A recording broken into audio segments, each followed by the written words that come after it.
It all started with a very simple idea. Tell the stories of how successful middle market CEOs made it to the corner office.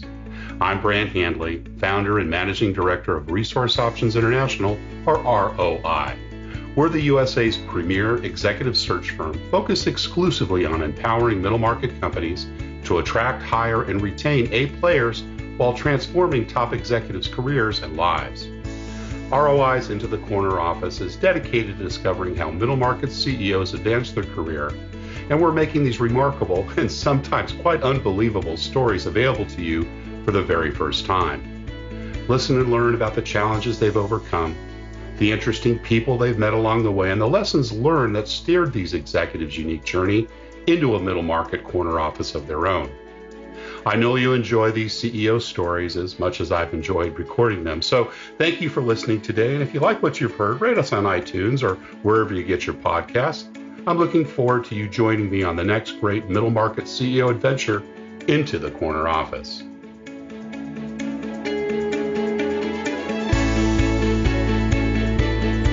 Today, my guest is Brian Mosley, president of Right Now Media.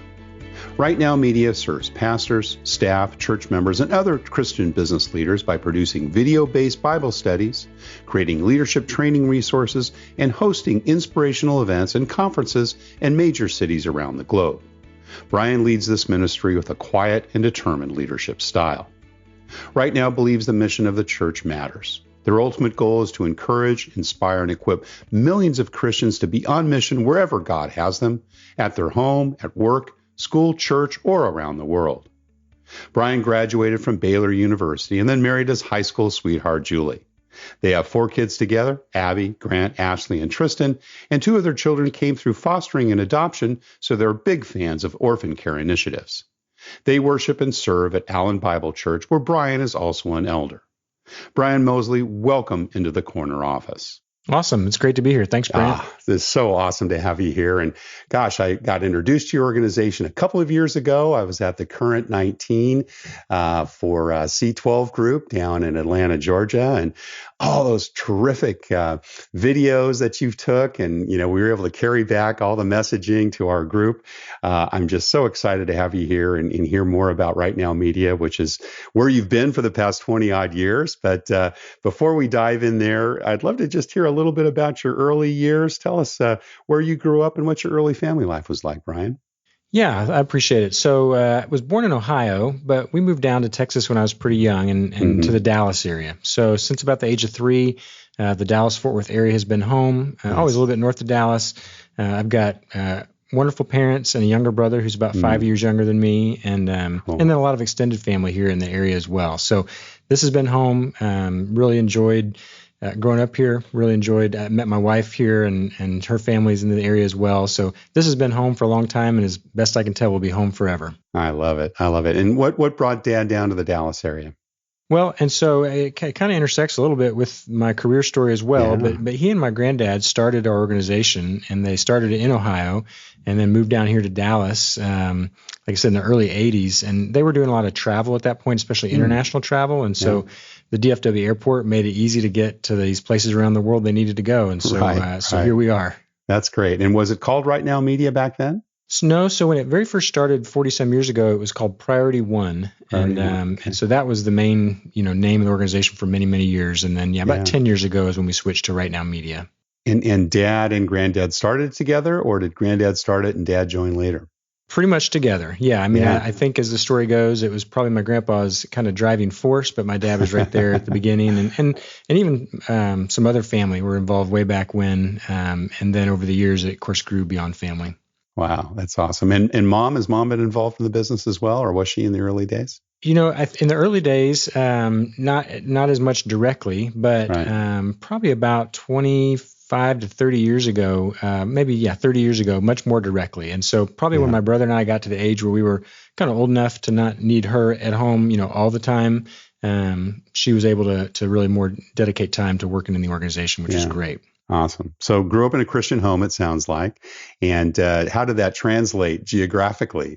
I know you were pretty young at the time, but did your mom and dad find a church home pretty easily down in Dallas when they came down from Ohio? Yeah, I know that when we first moved down, I was really young. They did find a good church home, and then eventually, maybe even just because of moving to a different place in the Metroplex, we landed at a good church near where we lived, and really had a great. That's spent my whole kind of young elementary and youth in that church, and it was a great formative years. Really enjoyed being part of youth ministry. It's actually where I met my wife, so huge thankfulness to that church for just the opportunity to be together and meet her in the youth ministry. So yeah, it was a great church home, and certainly grew a lot in those years. That's awesome. And the business was flourishing, I presume, or growing perhaps at that time. Do you remember it in the early days? Were you involved when you were even in your, single digit years, or did that come much later? I certainly was aware. And so what they were doing, especially in those early years, was filming documentaries of missionaries living around the world. And so I would hear stories of these missionaries, and that was always fascinating. And folks that my dad had met overseas would sometimes, hence the travel, right? Exactly. So they were literally going out to the field and doing a lot of interviewing. Wow. Exactly. Cool. Yeah. And so they would meet people, and they would come back through Dallas and stay in our home for a few nights. And I loved hearing those stories, loved being aware of that. And so, certainly had an awareness of, what was going on there. Never thought that's what I'd go do. That wasn't expected of me or, forced upon me. But yeah, I did get to grow up, with some pretty neat stories about all that. What were some of the things that influenced you the most when you think back to those days? Not necessarily just from mom and dad, but some of those visiting missionaries. Yeah, I think hearing their stories, on this side of the ocean, I was always just really in awe, of just being a part of these different parts of the world, different cultures, the learnings that they were having. And I think as far Asia, as Africa, Europe, were they coming from all over? All over. I remember particularly a couple from Africa that actually many years later, when I got to go overseas for the first time, we were able to visit some of those missionaries who were living there. And so it was just awesome to kind of connect those dots and see them on, in their real habitat, where they were really living and serving, and just great people. So I think from an early age, I was just inspired by those stories, and I think came to learn that people's stories are really powerful. And when you listen and hear those stories, it can inspire you in ways that you never really thought it would. And it can inspire two different people, two different ways, but it's just the power of the story. Well, back to your story. Were you a good student in school? I was a good student. I'm pretty quintessential, kind of your firstborn, try to keep things in line. That can be good. High achiever. It's not all good, right? You can be too much of a people pleaser or too much of a, too hard on yourself. But overall, a good student, got good grades, tried to keep everything on the straight and narrow. Involved in sports, music, other times outside activities. Tell us about that. Yeah, by the time I got to high school, was in band, and that kind of became my group of friends and my kind of thing to do. And so did band and, the marching band and all that, and just kind of enjoyed being a part of the school through that. I did baseball a lot growing up. I never played baseball through the high school particularly, but just in rec leagues, and just enjoyed playing a lot. Yeah, fun. And any entrepreneurial things that you did? Dad and granddad certainly were entrepreneurial in their way. Did you find your own, path when it comes to, the paper route or selling Christmas cards or mistletoe or that type of thing? Yeah, so I would say early on, probably not something that would, really fall into that entrepreneurial category. I did, where we lived, they had just opened up a Chick-fil-A just kind of 2 blocks away. And wow, those were early days then. Those were early days. That was new, it was, nobody knew what Chick-fil-A was, but I remember at age 15, walking over there and sitting in the little trailer as they were building the store and interviewing, with the owner and operator of it. And so, by the time I was 15, was over there taking money as a cashier at Chick-fil-A and loved that, just as a first chance to actually be kind of out of the house earning money that way. Now, did you know that it was a Christian organization when you went to apply? I don't think I even knew that when I went to apply. It was pretty clear early on that they were, but it was just a new business that was looking for people, I didn't get a chance to experience Chick-fil-A because I grew up on the West Coast, so I didn't really have much of it out there until much later in life. But I went for the first time when I was in my 50s, had a client down in the Washington, D.C. area, and I was so impressed just with the cleanliness, the level of customer service and the support. They really know how to train people well there. Did you benefit from some of that? Well, I think so. I mean, as a 15-year-old, you probably don't know what you don't know. I mean, it was a good job. It paid what I needed to do to, buy my whatever I needed, hamburgers and stuff when I was out with friends. But, it was great. And I'm with you. I mean, now certainly with our kids, if we're on a road trip somewhere and we can find a Chick-fil-A, you kind of know, what you're getting into, and it's kind of nice. Absolutely. So you went to Baylor. You stayed, relatively local. What made you choose to go to school there? So having my parents and other extended family not really growing up in Texas, it wasn't like we had a lot of Texas roots. My other grandfather, my mom's dad, was an engineer. I honestly didn't know what an engineer did, but I was pretty good at math. And so I remember in high school at some point when they're like, hey, what do you think you're going to do? I just selected engineering. And so when I got closer to college, I started looking at schools that could be good at engineering. And we visited several here in Texas. But I remember the week before we were going to go visit a few colleges with my parents, I had to do a video project in an English class in high school. And just for the first time, even though I'd grown up around, these documentaries and this media ministry, I just had not really ever truly considered media and communications. So, so all that to say, Baylor was on our list of a couple of colleges to visit, and went down to Baylor, visited that, specifically went and asked about the communications department, got a real great tour with the head of the department. So that was all big pluses. And then I certainly should mention another big plus was, so Julie and I started dating right at the end of high school, and she was going to be at Baylor. So that made it real easy to then all of a sudden go, you know what? That was a slam dunk. Everything is lining up here. This seems to be the place to go. I love it. And what was the degree that you achieved there? It's kind of a silly name when I think back on it, because they called it telecommunications, which was really like a radio, television, film degree. And I think now they even call it something like media and digital film or something like that. I can't remember what they call it, but that's what you focused on. That's what it was. Yeah. Yeah. That's awesome. And was it kind of a foregone conclusion you'd go to college? I mean, did dad and mom also have their degrees?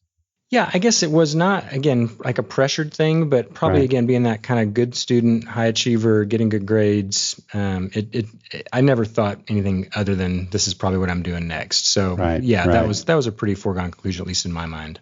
And did you work your way through college? I know Baylor's not an inexpensive place to go, from what I understand. It's not. And so thankfully, those good grades in high school, I was able to get a good scholarship to help knock off some of that. And then, give a lot of credit to my folks. They said, look, we're going to cover as much of this as we can. And between what they were doing and the scholarship, it was able to cover it. So I'm real thankful to have graduated and not to be under loads of debt. Oh, that's great. Yeah. And, I know not everybody can do that. And there's great things about working through. But thankfully, I was able to get through with their help in that scholarship.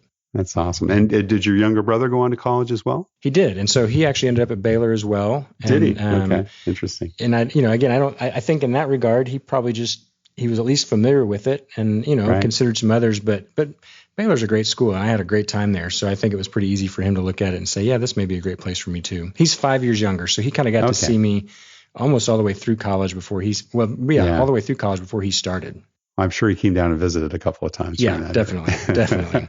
Now, I think you went straight to Right Now Media right out of school, right? Or was there something in between? Was that your first job out of college? First job out of college. I mean, I had done some things in college, down in Waco, just working on campus and stuff. But out of college, this was the first. I'm one of those few people that, my 21 or 22 year career here has really all been at the same place right out of college. Amazing. Yeah. Now, tell us a little bit about the thought process going behind that, because, some parents are, this is what I want you to do. Mm-hmm. It sounds like yours were kind of the other variety, right? Did they want to kind of have you find your own path before they decided you can? Super thankful. Yeah. There was definitely no pressure expectation, and I certainly didn't think that was where I was headed. But a couple great things happened to me in college. And I mean, just to kind of quickly highlight them, I mean, again, had seen and heard about all these stories of my dad traveling the world, but had not yet done it until I was about 20. And so when I was 20, I spent about 5 weeks in Africa.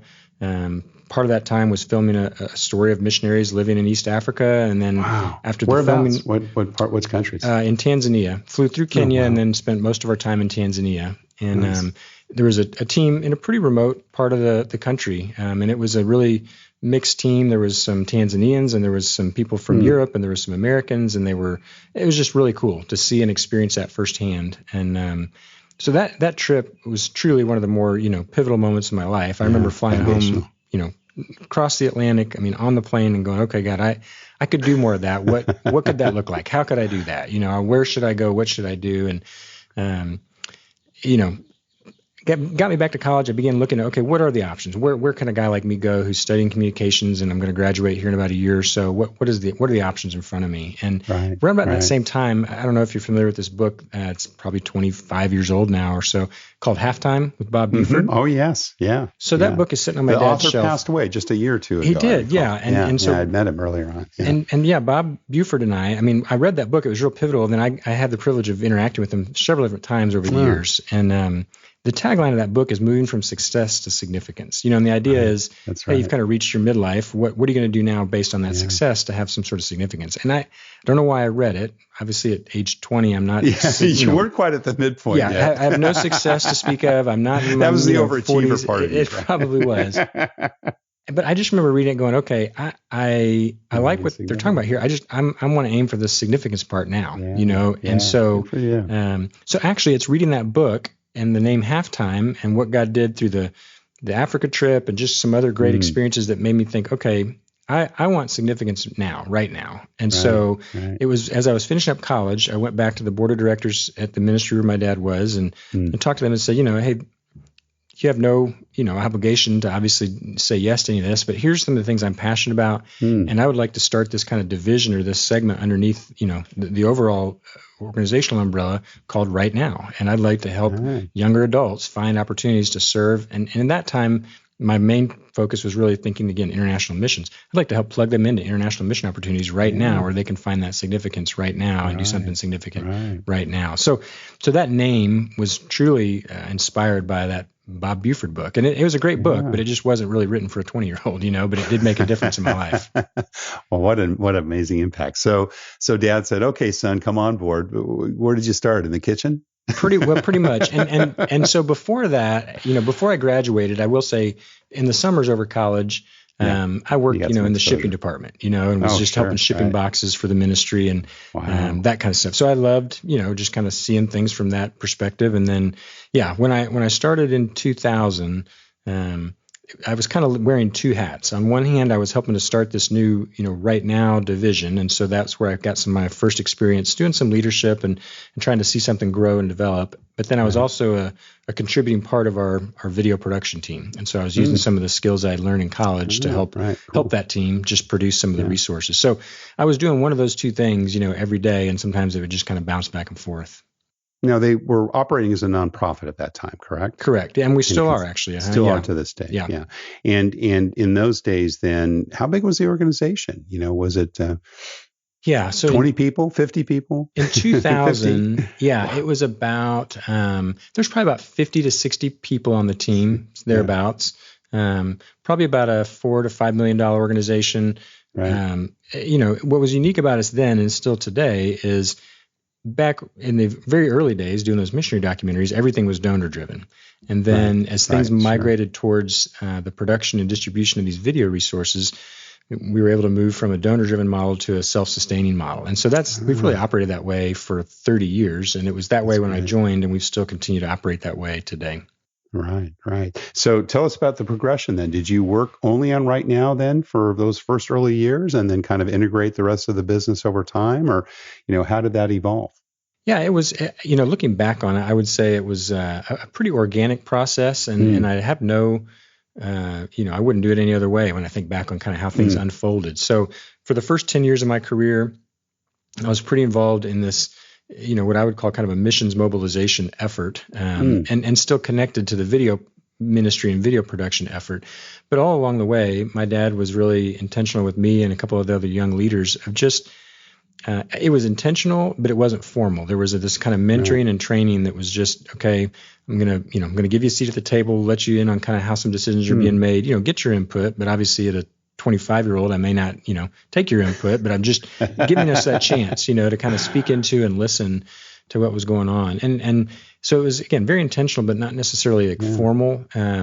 But so over those 10 years, there was just a lot of learning. I kind of feel like I went to master's, I got my master's just in the real world there, and real thankful for it. And then about 10 years in, again, I give a lot of credit to my dad. He was very forward thinking. I think he looked at things and said, I can either be reactive or proactive. And so he proactively went to the board and said, look, I'm in my mid to late 50s, but I think Brian and these other younger guys are the ones to carry the organization into the future.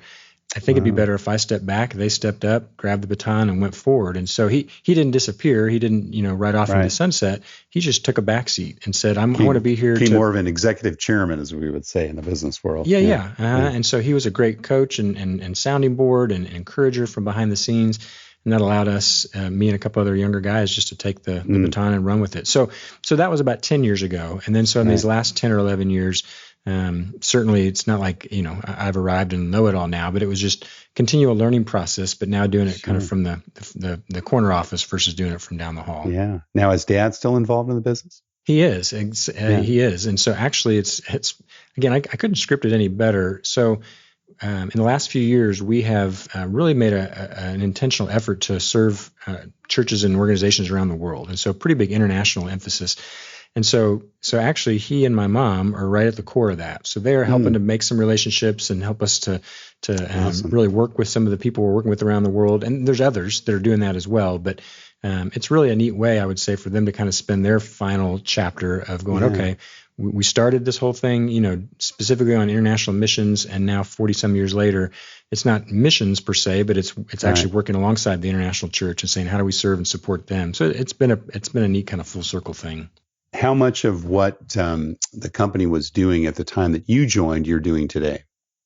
Well, I would say at its core, we've always been a content-driven ministry, so we're still creating and distributing content. The way we're doing it, how much we're doing, where we're doing. I mean, there's so many things that have changed, but the core of we want to create good content. And what I tell people when they're joining our team is, look, we don't get to control how God's going to use that content in somebody's life. That's if we could, we'd be God, and we're not God. Yeah. But our job is to be faithful in putting that content in people's hands and letting Him use it. And so we just view content at the core of everything we're doing. So tell us a little bit more now about what Right Now Media is today. Who do you serve? I mean, well, we know who you serve. Yeah. That was a loaded question. Sure. But who are the customers that help you serve God? If I had to sum it up, and I kind of love and hate this analogy, but these days you've got the Netflix and the Amazon Primes and the Hulus. I mean, we're all used to these kind of streaming libraries of entertainment content. Right.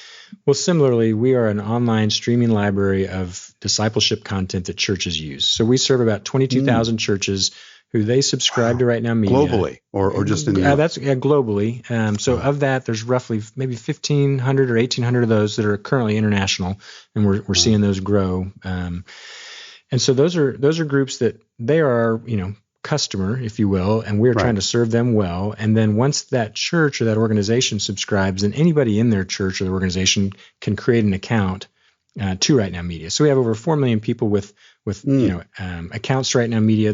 Those are kind of indirectly or in some ways maybe even more directly the people we're serving, because we get to reach into the lives of a youth group leader or an adult small group leader or a mom or a dad or even a student, and say, hey, on your phone, on your computer, on your smart TV, you can have some of this content that's great for you. It's great for leading a group. It's great for your family. Awesome. And so we love, again, putting that content into people's hands. But going through the church, we really believe as an organization we are strategically positioned to align ourselves right there next to the church. Right. Now, do they have a subscription model? Is that kind of how it works? And they have, so many, hours that they actually buy, or is each, content priced to their individual needs, or how does that whole part of that work? Sure. Yeah. Good question. We've tried to keep it pretty simple. So basically, a church signs up and subscribes, and they do that based on kind of a tier model of just how many people are in their church. Got it. Right. I mean, we're number of seats, literally. It is. Yeah. And we're not too specific or picky on, hey, look, you just went from a 500 member church to a 501 member, so now you're in a new tier. It's just, about how many people are in your church. Okay, 500. Well, then here's your subscription price. And then after that, everybody in their church basically has free access to all that video content. Nice. So there's really no financial cost to the individual. The church is really equipping them on their behalf. Right. And one price buys it all, essentially, yes, right? You don't price it by the various content. And tell us a little bit about the content. But is it, obviously I know a little bit about it through my C12 experience I mentioned, but is it worship music? Is it teaching, sermons? Give us a little bit of a taste of that. Yeah. So I would say there's kind of three main categories that we really are trying to emphasize. One would be kind of a leadership and training category. And so we have a lot of great content that in the church context, pastors or leaders of the church can use to help do some, again, training and development for church-specific and ministry-specific needs. We have a whole segment, and it's really probably what maybe you're even more familiar with, trying to serve businesses. And so we have a whole host of resources that businesses can use that is not all the teaching is going to be conducted by Christians, but it doesn't mean that it feels like a sermon, because we want to create content that a business could feel like, I need to train my team. Like I just recently I was in Atlanta. We were filming a new project, and the topic was called Leadership for the 99%. In other words, how do we all have a role in leadership and influence in an organization, even if we're not at that top, CEO or executive level? It's great content and very applicable to really anybody in an organization, delivered by a great Christian guy. But you're not going to play that to your team and feel like they all had to watch a Bible study or a sermon, And so we're trying to put stuff in those leaders' hands that they can use to develop their people. So one of the categories is leadership and training, whether it's for the pastoral side or the business side. And who creates that content? Is that, people that you bring in and train and hire to develop that, or do you go out to other outside sources and bring that in? Okay, yeah, good question. So we have all the originals that our team produces. We've got a content team of 20-some people here of writers and producers and designers. Cool. So they're the ones actually executing and implementing. But then we're always bringing in, what I would call subject matter experts, or just, the teachers. And so we're going to find people who are good at, if we're teaching Bible stuff, let's find good, great pastors like a Matt Chandler, Francis Chan, those kind of folks. If you're going to do, leadership stuff that's more oriented to business, then we're looking for people with the business credibility. So Pat Lencioni, John Ake. Purity issues. You bring in experts that have that experience. Yeah. Wow. That is so cool. All right. So I interrupted you. So that was the second group. What was the third? Oh, well, yeah. So leadership content. Second would be Bible study content. And that's been our bread and butter for years. So it's just, you just think of the kind of stuff that, again, a youth group or a men's group or a life group, Sunday school class, whatever would use. And then the third category, which is a little bit newer for us, would be stuff that's really oriented for kids and family. And that of all of our categories, that's the kind of stuff that's a little more oriented for home use. And so there's a great library of stuff that families can plug in and watch with their kids or put on for their kids that they know is going to be entertaining, but also have good biblical teaching underneath it. And again, is it original content that's produced, or a combination of things that your content team develops, or you also go out to the market and purchase or license or distribute? It's definitely both. So we love producing, and we're going to do that in all three of those categories. And then we're also looking for other great content that we can license and partner with and help be a distribution channel for that. So our library is in all those categories is pretty deep, pretty robust. I mean, we're trying to be selective, but we also want to have enough variety. And then, whether it's stuff our team's producing or whether it's stuff we're finding out there, we just want to make sure it meets the needs of the market. What's the most kind of, the fastest growing part of it? Is it the faith and work stuff? Is it the more education at home? Is it, another element of it? Where do you see, kind of today the biggest part, particularly during this last 12 months of the pandemic? Yeah. So, a couple of quick thoughts to that. I really am excited about the faith and work element. I think it is growing, and I wish it was growing even faster, only because I just think there's huge opportunities there for Christian business leaders. I mean, we have a saying that, not everybody has a pastor, but almost everybody has a boss, right? So, that's right. People out there going to work today may not claim a pastor of a church, but they look around and go, well, so-and-so is my boss. Well, if that boss is Christian, there's just a huge opportunity for them as the Christian leader to be an influence. So I love that area and that space, and I'm excited to have seen it grow. I think there's opportunity for it to grow even faster. Right. I would say as far as just viewing and where we're seeing people view things the most is probably two categories. We started producing a lot of resources, Bible study resources that just take a user and take a group through a book of the Bible. So going through James, going through 1 Corinthians, going through Hebrews, and that just in a church context, that kind of crosses all demographics. Youth can do that, men can do that, women can do that, married couples can do that. And so that's really, we've seen a lot of people flock to that. Kind of like a Bible project type of thing, right? Yeah. And so, they've got these great, those short, summaries that give you just so much rich information. Nice. And then we kind of have a little bit longer versions of something like that where people can go, week after week through a book. And it's just, it's hard to get any better than people saying, hey, one of the things I'm most excited to do is just get into a book of the Bible and study it. So we're thrilled with that. And the other area of growth, and like you said, even especially in the pandemic here season, is that kids and family stuff, opportunity in the home for moms and dads and kids to engage in content that's meaningful. So that's been exciting to see. Fantastic. And how many employees today? So about 190. Wow. About 4 times the size of when you joined. Yeah, Huh? it is That's remarkable. incredible. And it's been awesome. And we have a great team. Are they all with you there in Dallas, or do you have different locations around the country or the world? Yeah, so just about. I mean, there's a few exceptions where there's some people spread throughout the United States, but otherwise, most of our team is here in the Dallas area. And then internationally, we have some. It's really through a strategic partnership with a group called Next Gen Global Leaders, and so we have international teams Cool. in about 8 different regions around the world that for all practical purposes, we feel like they're part of our team and they're part of our team, and we're working shoulder to shoulder, but they're officially part of this Next Gen team, but it's part of our family for sure. Well, now that you're in your mid 40s, you've got to do what your dad did, right? Start working on the next generation. And believe me, I do. I think about that. I think about that a lot. Not that I'm going anywhere, not that I want to be out of here, but I do think, what is that going to look like? And so your kids are a little young to get involved in the business, but you never know, right? You never know. Somebody asked me that the other day. Oldest? Yeah, so my oldest, I got 4 kids. My oldest is a girl who's 17, then I have a boy who's 15, another girl who's 12, and another boy who's 11. Are any of them showing any interest? With my oldest, because we're kind of in that college searching mode, there's certainly been a lot more conversations about, what do you want to do? What are you going to do? And like my folks, I mean, I don't want to put any pressure. No pressure. You're supposed to be here. And, so the best thing that could happen is if she or any of my kids just continue to, be faithful, continue to be prayerful, and God just makes it clear to them, hey, this is, and it's going to happen through these, I think, life circumstances. I was 20 sitting in Africa going, oh, this is really cool. But I would not have ever known or thought that, a year before that. So it's just, I hope those experiences make a difference. One of the challenges that many Christian CEOs have is when you have an environment and a work environment where it may not reflect the same beliefs that you have and others. We've got to be open and fair in the way we employ others. How do you bring Christ in, Brian? What does that look like on a daily basis for you into the business? And is it something that you guys talk openly out? Can you do that in your organization? Keep a seat empty at the table. What does that look like in your planning sessions? It's a good question, and I think there's certainly a lot of ways to do it and do it well. Thankfully for us, I mean, we can be very overt. I mean, we're trying to hire people who understand and believe in our mission, and so we can then talk openly about, hey, we're here to serve the church and see Christ lived out through these people. So we're definitely very, very, very overt, and in some ways privileged to be able to be that overt. Right.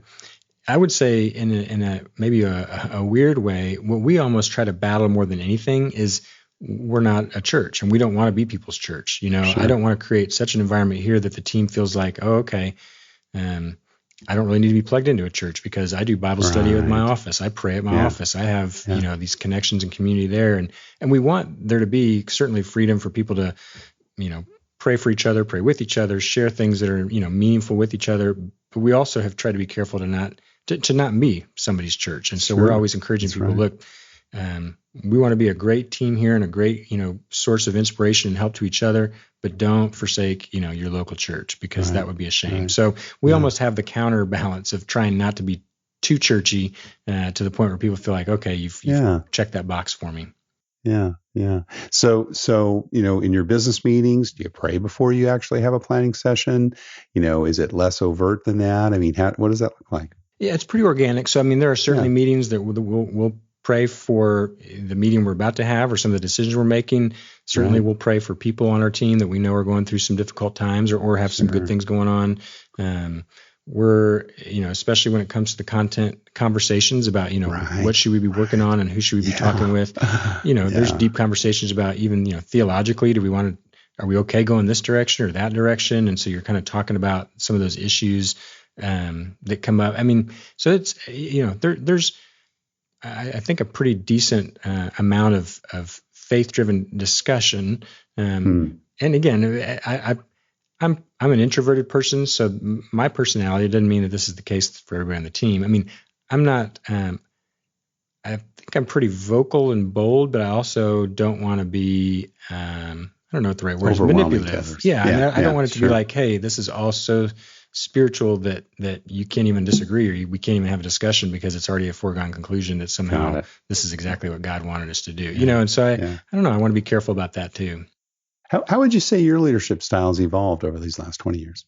Yeah, I think when I kind of dial back to 10 or 12 years ago, of course, so much was new, and I was so young. I was probably pretty. Certainly excited, but pretty nervous. Had a lot of trepidation. Sure. And so probably had a lot less even confidence in some of my own, either decisions or thoughts on how to lead or how to say something or when to say it. I think as time has grown, I'm certainly more confident. I would also say probably even more trusting now, though. I mean, I have just such a great executive team. I just really do put a lot of trust, in them and rely on them. So my goal is certainly to serve and support them, but I don't feel like I ever have to micromanage or get in their business unless they invite me in. Hey, I've got an issue, I got a question, and I'm happy to be a part of that. Not that I have the magic sauce to figure it all out, but just happy to be a part of that conversation when they want. So I don't know. I guess the way I would describe it is more confidence in myself and also more eagerness or willingness to kind of delegate and trust, because we've got this great relationship that's been built over the years. Awesome. Culturally, have things shifted a bit from the time that Dad and Granddad got the business started to where it is today? Or would you say you're pretty consistent with the culture the way it was then and is now? Yeah, I think it has changed over the years. And maybe the biggest driving force there has just been size. You kind of move from a little bit more of a mom and pop size and type shop to a little bit bigger group. And I think we realized over these last 10 or 12 years, okay, we need to change the way we do some things simply because if we don't, we're not going to grow. We're not going to, and not only we're not going to grow, we're not going to have the culture that we want, because we no longer have the systems to really support it. So I do think things have changed. We've tried to be a little more intentional and specific on making sure our culture is defined and making sure people are kind of carriers of that culture. A couple of years ago, we started doing the Best Christian Workplaces Institute team survey, which has been a really great tool for us to do the anonymous survey, get the feedback and results, and our scores have gone up every year the 4 years we've done it. So we have taken those things to heart, and again, that's part of the reason why I love our executive team so much. Is I trust that they sometimes you see and hear hard things in those culture surveys, but they haven't shied away from that, and they've said, okay. There's some great things going on, but here's some things that we can work on, and they've done it, and that's seen that culture improve. What do you look for when you're making bets on the people you invest in and hire, Brian? I'm really looking for a big belief in what we're doing. As best they can tell, right? We're not just selling something that you can't believe in. I know maybe any company would say you got to believe in what you sell, but I really do feel like if you're going to spend the hours producing video content or talking to these churches, you got to come from a place of belief in that. So you're you looking be for all that. In. Yeah, you really do. And the other thing I would say is just humility, and again, I look around the team and I just feel like we do really have a great sense of humility on the team, when you look at each person, because there's just no one shining star here. There's not like, one person that's really carrying the day for everybody. And we've tried to structure things that way, but we've also looked for people that don't need to be the shining star, that can say, look, I have a lot of things to contribute here, but it doesn't have to be that I'm going to get the pat on the back. It just has to be that we're working towards our mission. So I would say that humility, along with just a huge belief in what we're doing, are two big factors. When you look ahead and you think about, what has to evolve in the next 15 to 20 years, under your leadership and then perhaps someone else's, what do you think are going to be the big strategic, changes that you'll go through? What do you think is going to be, if you look in your crystal ball, the kind of needs that there might be there 10, 15, 20 years from now? I guess a couple things that come to my mind. I think as best I can, control, and that's a weird word to use sometimes because you don't really control anything, but as best I can control, we're always going to be content focused. And so I know there's opportunities for us to at least consider, would you also offer this other kind of software service to the businesses or churches you're serving? It's not that any of that's bad, but we're really committed to believing that the content and putting content in people's hands is our mission. So no matter how the technology changes, for us, it's gone from VHS to DVD to now streaming. That's right. Yeah. Whatever it is in the future, I don't know. I wish I could predict it, but I don't know. But I think it'll still be centered around producing and delivering content to the people that we believe we're supposed to serve. One of the things that's, again, been really exciting for us in this recent season, and I hope it continues to grow, is being able to expand who we're serving in a multitude of ways. Part of it is now serving those businesses. That's kind of a new audience that we love and get to serve. The international audience is a new audience we get to serve. We've entered into a partnership that's allowing us to be more strategic about serving African American churches here in the United States. Awesome. I think there's just other opportunities for us to go, okay, we don't have to just kind of stay in what we've always done. We can learn and partner with some folks to serve other audience. And with that comes a lot of learning. It's not like we're experts in any of those areas. So you got to listen and learn a lot, and then and evolve to find and produce the content that meets those audiences. Yeah. So when I look to the future, I think it's going to be sticking to content, but looking for different ways, different audiences that we can serve because of kind of the experience and resources we've now been given. Yeah, gosh. World's your oyster. Fantastic. Well, Brian, you've been very, very helpful, and I really appreciate your time here. It's been terrific learning more about Right Now Media, but we always have one last question we ask all our guests, and that's kind of what career and life advice would you have for our audience, or someone that maybe has their eyes on the corner office. Maybe they're going into a family business like you've done, and what would you tell them if they were 10, 15 years behind you in their career?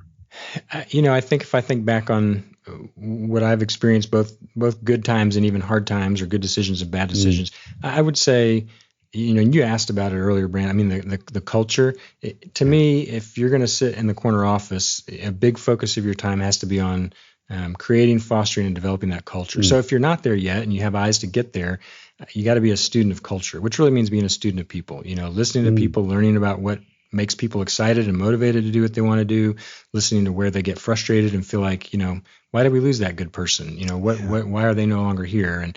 And then, with the hopes that, okay, one day I'm going to be in that corner office, and not that everything's going to have to change, but I want to make sure that I know where we've come from as a company, where the culture is and what it could be. And that, again, boils down to people. So I feel like in my estimation, if your eyes are on that corner office, the culture is going to be your ultimate focal point when you get to that seat, so you may as well make it a big part of your life now. Yeah, fantastic. Well, Brian Mosley, president of Right Now Media, thank you so very much for sharing your journey into the corner office. Thanks, Brant. Thank you for listening to Into the Corner Office with Brant Hanley. We hope you enjoyed hearing our guest CEO story as much as we did. If you want to hear more CEOs reveal their journey into the corner office, please subscribe via iTunes and tell your friends and colleagues. For more information about Brant, Resource Options International, and the mighty middle market, visit www.goforroi.com. We look forward to having you join us for our next episode.